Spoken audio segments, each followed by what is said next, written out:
Lists of online loan app na legit. Yan yung pag-uusapan natin sa loob ng video na ito. Pero bago yan mga kadiskarte, please, disclaimer po muna tayo. Hindi ko sinasabi na mangungutang po talaga kayo sa online loan app or sa mga online loan app na babanggitin ko sa loob ng video na ito dahil mga online loan app na ito is talagang legit, talagang marami nang na-approve dito. Pero mga kadiskarte, please take note na iba-iba yung nagiging experience natin sa mga utangan na ito kasi nga iba-iba yung mga time kung papaano tayo nag-apply, yung mga valid ID na ginamit natin. Then mga kadiskarte, please take note na online transaction lahat. Minsan talaga nag-e-error yung mga utangan online. So yun mga kadiskarte, hindi talaga tayo or hindi talaga lahat ng borrowers sa mga online loan app na babinggitin ko ngayon is na-approve. Talagang may mare-reject. Pero para sa akin mga kadiskarte, itong list of loan app na legit nito is talagang subok na ito ng nakararami. Kulang ang budget, ang mahal ng mga bilihin. No problem, may solusyon tayo. Gamit ang isang valid ID, makakautang ka na sa loob ng 10 minutes o mas mabilis pa. Mag-apply ng loan kahit anong oras, kahit gabi o kahit weekends or holiday. Maaaring e-check ang pinned comment sa video na ito, bisitahin ang link at mag-apply na.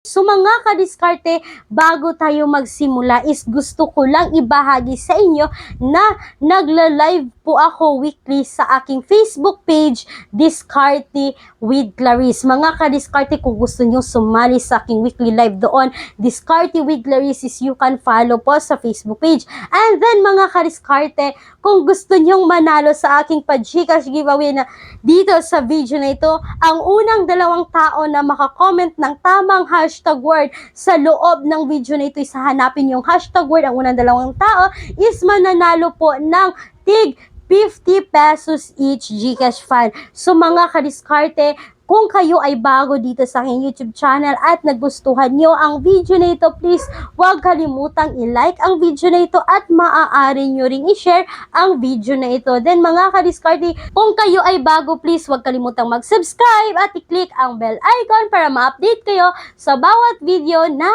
ibabahagi ko sa inyo. So mga kadiskarte, hindi na natin to patatagalin pa. So ito po yung list of online loan app na legit.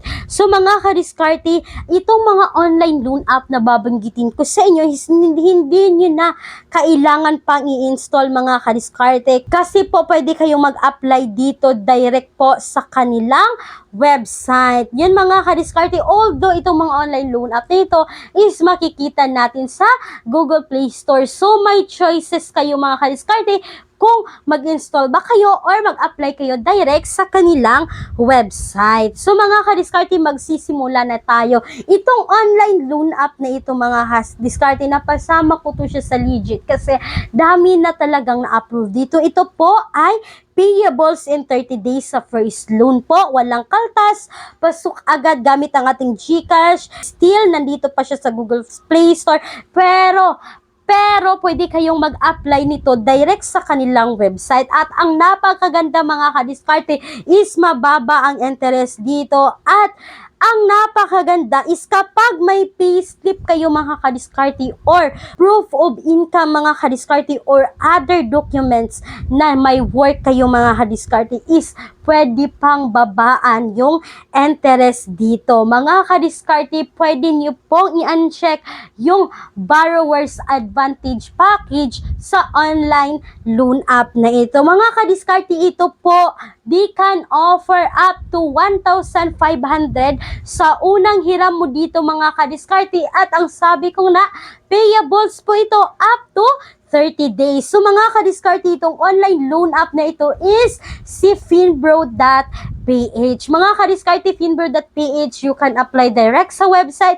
Then si Finbro po is makikita din sa Google Play Store. And then mga kadiskarte, next na tayo. Itong online loan app na ito is 99 approval ang rate nito mga kadiskarte. Fast disbursement, pasok agad ang pera, and then 0% interest po sa unang hiram. And then mga kadiskarte, ito po ay no loan deduction. Then pasok agad gamit ang ating GCash. And mga kadiskarte, itong online loan app nito is meron din sa Google Play Store mga kadiskarte, pero pwede kayong mag-apply direct sa kanilang website. Sa mga hindi mahilig mag-install ng mga app dyan, ito po ay pasok sa inyo. At ang napakaganda mga kadiskarte is they offer up to 10,000 pesos, pero nakabidepende po ito sa credit limit ng ibibigay ng online loan app na ito. So mga kadiskarte, 0% sa unang hiram, ito po ay offer ng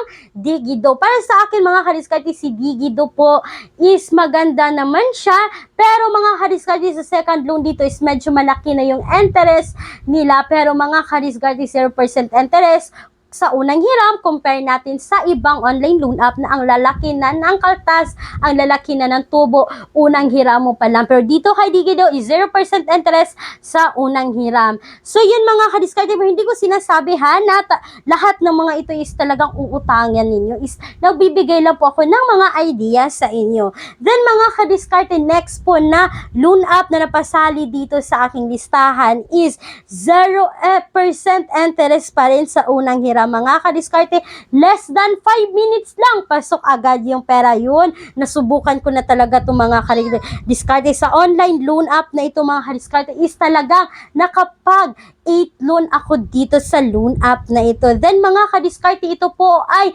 payables po ito up to 10 days sa unang hiram. O akalain nyo yan mga kadiskarte. Then i-compare naman natin ito sa ibang online loan app na 7 days ang lalaki ng interest. Dito mga kadiskarte, 10 days po, 0% interest pa rin sa unang hiram. So mga kadiskarte, ang online loan app nito is still nandun pa rin sa Google Play Store, pero pwede kayong mag-apply dito direct sa kanilang website. Ito po ay si Online Loans Pilipinas. So napasama talaga si Online Loans Pilipinas mga kadiskarte, dahil talagang subok na kapag 8 loan talaga ako dito kay Online Loans Pilipinas. Then mga kadiskarte, next naman dito mga kadiskarte is si Loan Online PH. Si Loan Online PH mga kadiskarte is wala sa Google Play Store, pero you can borrow dito up to 10,000 pesos, pero nakadepende po ito sa credit limit na ibibigay nila. Then pasok agad ito direct din po sa GCash. Then mga kadiskarte is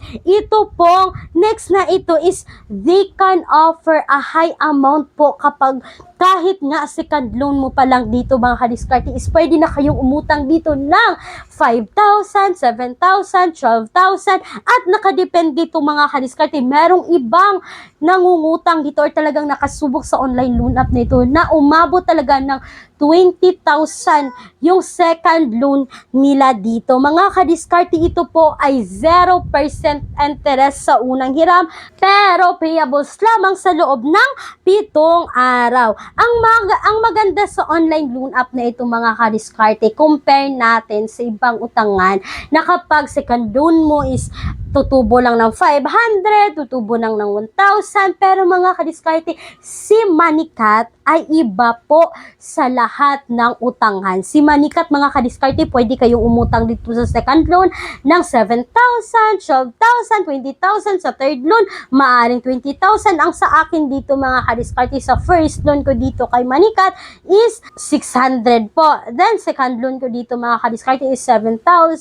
Third loan ko dito is 12,000. So yun po mga kadiskarte, pero mga kadiskarte, medyo malaki yung interest ni Manikat, kaya pag-isipan yung mabuti. Para sa akin mga kadiskarte, yung pwede kay Manikat is talagang yung may business, talaga na kapag need mo talaga yun na ngayon na malaking pera, kasi mga kadiskarte, malaki talaga yung interest dito kay Manikat. So wala rin pong GCash option si Manikat, yun lang po, talagang bank lang talaga yung tinatanggap dito ng Manikat. Then mga kadiskarte, next na tayo mga kadiskarte, ito po ay napasama ko rin dito kasi same na same talaga siya ni OLP mga kadiskarte. Ito po ay si peso ready. Hindi na natin to patatagalin kasi kapag sinasabi nating same na same kay OLP is talaga ang maiisip na talaga ng mga borrowers dito is talaga si peso ready. Yes po mga kadiskarte, si peso ready po is talagang kung papaano kayo nag-apply doon kay Online Loans Pilipinas is ganun din yung pag-apply doon kay peso ready. Then mga kadiskarte, si peso ready po ay 0% interest, payables din up to 10 days sa unang hiram. So yun po mga kadiskarte, sobrang baba at talagang pasok na pasok agad dito sa GCash. So yun mga kadiskarte, yun lang po para sa akin yung list of legit na online loan app na subok na ng nakararami na hindi mo na kailangan pang i-install. So mga kadiskarte, alam ko na marami sa inyo dyan na may list din kayo ng mga legit na online loan app. You can share naman po sa comment section kung anong mga online loan app na talagang subok na para sa inyo. Kasi nga mga kadiskarte, ang sabi ko is iba-iba yung nagiging experience natin dito. So may mga online loan app ako nabanggit dito na kayo dyan is hindi na-approve. Then mga kadiskarte, may mga online loan app naman kayong naganahan. Then ako or yung ibang commenters or ibang borrowers is hindi na-approve. So i-share ko lang ito sa inyo mga kadiskarte para talagang may mapagpipilian sila. Pero please po, make sure na alamin nyo po muna, siguraduhin talagang tama yung desisyon sa pag-utang sa mga online loan app na ito. Then mga kadiskarte, maglalagay po ako ng mga links ng mga alternatives online loan at na nabanggit ko kung sakali pong hindi nyo na gustong mag-install ng app nila. So please visit po sa aking pen comment section or sa description box ng video na ito. So yun lamang po mga kadiskarte sa loob ng video na ito. Pero mga kadiskarte, gusto ko lang ibahagi sa inyo na kung kayo ay employed or self-employed at gusto nyo mag-apply sa bangko, kailangan nyo ng malaking fund mga kadiskarte, you can message me dito po para maibahagi ko sa inyo ang buong details ng offer na ito. So mga kadiskarte, that's all for today's video. Huwag niyo pong kalimutan na i-visit po ang aking Facebook page, Diskarte with Clarice, para sa aking weekly live po doon. So yun lamang po mga kadiskarte. Bye-bye! Thank you for watching!